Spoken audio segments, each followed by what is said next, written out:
This is the Lone Crater YouTube. We hope this video helps. You start by confirming physical and software basics so you can act confidently. First, power down and reset the GPU and 8/6-pin PCIe cables. Loose contacts cause inactivity. Once done, boot and open Device Manager or System Profiler to check the GPU listing and status. You should record the model and current driver version. This helps decide whether firmware, driver, or hardware is at fault. If you see a code or warning, keep that visible for the next steps. Next, focus on the common middle causes: drivers, BIOS settings, and power. Boot to safe mode and run display driver uninstaller to remove drivers cleanly, then install the latest driver from the GPU vendor. This resolves software conflicts. Simultaneously, update the motherboard BIOS and ensure PCIe lane settings match the card.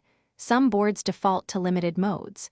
Make sure the PSU supplies the required rails and voltages. Unstable or insufficient power often results in a detected but inactive GPU.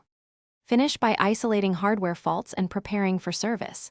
If issues persist, test the card in another computer and try a different GPU in your system to pinpoint host versus card problems.